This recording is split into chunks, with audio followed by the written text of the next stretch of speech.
Gene Roddenberry called me at home and had called Harry at the office to ask if he could call me at home, and said this was the first season of a new show called Star Trek, and he explained to me, what it was and would I like to be in it, and I said sure. So I went down and I did it, and I was on it for quite a while because something happened to the film midway through shooting one of the pods or whatever it was.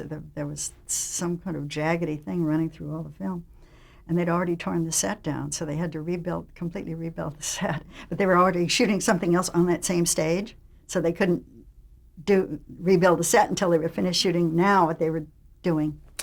So it was like a job. I mean, I was on it for a month and a half. In the meanwhile, I had caught pneumonia, lost 10 pounds, and when I came back, because I played two characters, and then I was Commander Hedford, and then I was this pretty kind of blob. And when the blob becomes a human form, I'm it. And I was wearing sort of the costume that Commander Hedford had on, but minus the jacket. And I had lost so much weight that the top was just like hanging out here on me. And so they had this big blue foofy thing that they put around my neck and down my arms to cover up the fact that I was so skinny. I was like 100 pounds, terrible. Commander Hedford dies or something in this crash. There's a crash in the beginning, and she's a real bitch. She's really tough broad, and she either gets ill or she dies or something. And I remember having this big old crying scene, and Shatner was saying, you don't have to go through all that, just act, But I'm crying and carrying on, and quite overacting, actually. He was right.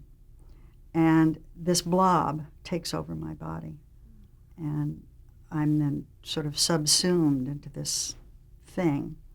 And then the next time you see me, I come out to Glenn Corbett, who's been, kept captive or something on this planet. And because I have now, this blob has gotten a human form, I can now talk to him or something. I don't know. But anyway, and we had this wonderful, wonderful scene together. And actually, it was Harry Ackerman's most favorite thing that I ever did. And I learned a big lesson on that because the cinematographer had said he'd lit the shot. And he said, now, if you move one iota while you're doing that speech, and it was a long speech, it was like a page and a half.